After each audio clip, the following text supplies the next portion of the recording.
我在吃的了。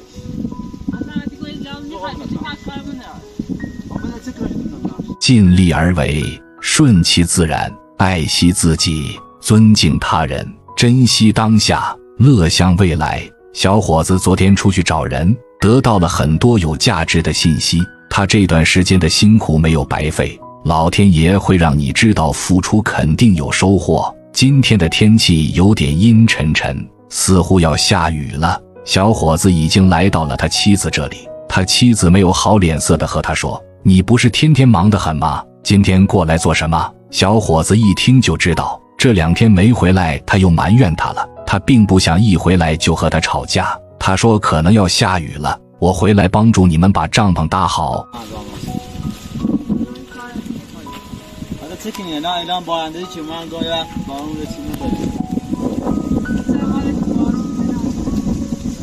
有很多网友不理解，为什么他们住在帐篷里都可以生活，因为他们那里下雨天比较少，可是今天好像真的要下雨了。小伙子和他妻子说，我们搬去另外一个地方住吧，住在这里不安全，我也不放心。可是他的妻子否决了他的提议，小伙子还是在那里好言好语地劝他，他说我帮你在村里租一个房子住，这样起风刮雨也不用害怕。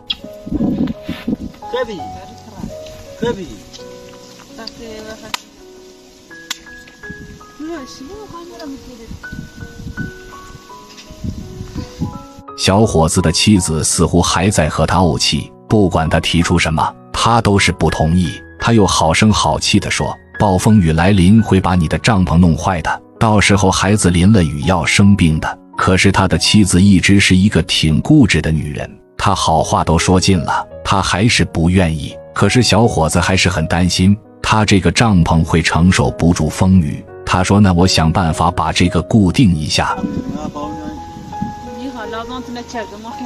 我在吃的了。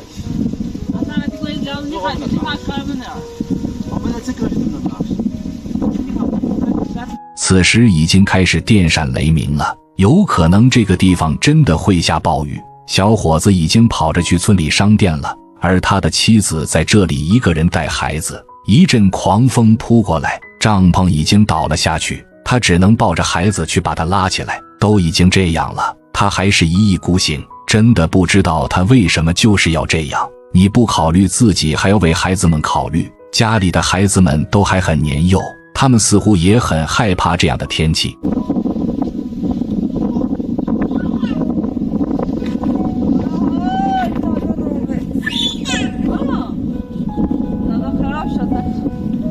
面对如此大的疾风，小伙子的妻子也有点不知所措了。好在很快小伙子过来了，孩子们看到爸爸来了，顿时委屈地哭了出来。小伙子赶紧安慰他，他把口袋里的东西拿了出来，原来是一些细绳子。这个帐篷又没有地方固定，只能用绳子把它固定在大树上。小伙子做这些事情，他妻子没有拒绝，因为这么个大风天气再不固定，帐篷都要飞走了。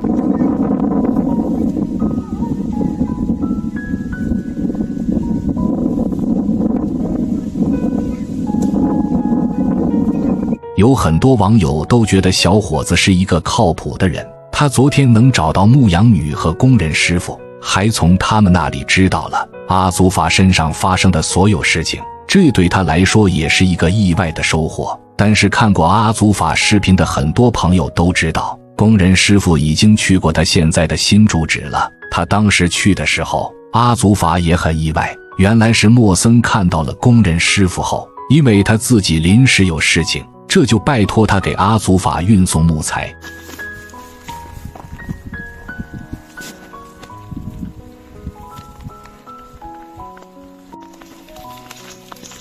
昨天莫森还和工人师傅透露了一个消息，他说老爷爷正在派人寻找阿祖法，他就是把他的房子推了还不解气，还想要报复他。他们有可能想要把凯撒给偷走，这对阿祖法来说绝对是一个毁灭性的打击。上次老爷爷的儿子已经派人做过这样的事情，所以现在再来一回也是很有可能的。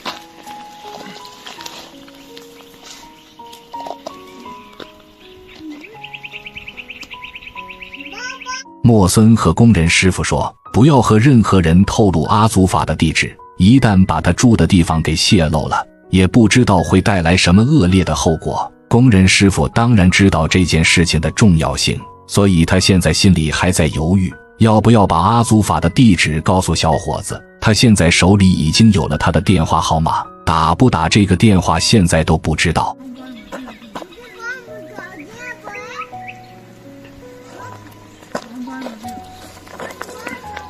工人师傅当然也觉得小伙子找人不容易，可是他不能做让阿祖法有危险的事情，他可能想要再好好考虑一下。今天就看小伙子会不会接到工人师傅的电话。工人师傅今天也是看到了牧羊女，牧羊女也是问他昨天去忙什么，他也告诉了他阿祖法找到了新的住处，但是没有告诉他具体的地址。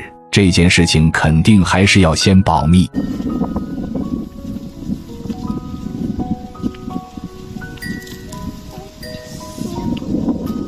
因为牧羊女那里也有很多不安全的因素，她的前夫很可能和偷凯撒的贼是一伙的。既然现在老爷爷又要想办法抢凯撒，那肯定会想办法从阿祖法熟人那里去探听消息，或者直接跟踪他们。这些事情他们又不是没有干过，所以工人师傅这么谨慎也是对的。现在小伙子对发生在那里的事情一无所知，他只知道阿祖法在找一个叫莫森的年轻人，他可能会顺着这个线索去找一找。可是小伙子对于工人师傅也是寄予厚望的，希望他如果知道了些什么，立刻给自己打电话。各位网友们，你们觉得他会接到这个电话吗？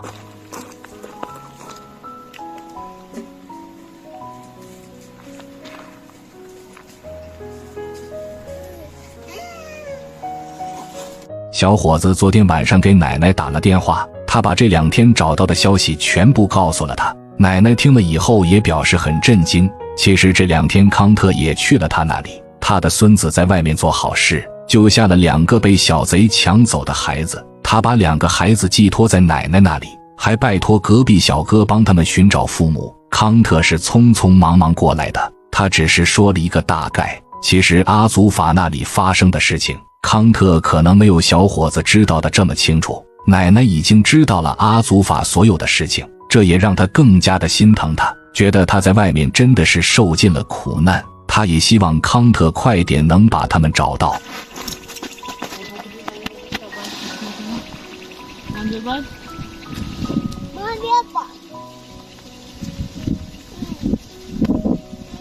小伙子也和奶奶说了，现在是找人最关键的时候，所以他这2天是不会放弃寻找的。等有了好消息，第一时间就通知他。奶奶也觉得他真的做事太靠谱了，他只是再三的嘱咐小伙子，你要找人也要注意休息，不要累坏身体，重要的是要多陪陪妻子孩子。因为今天天气不太好，小伙子决定今天在这里陪他们。你们觉得他会想办法去找莫森吗？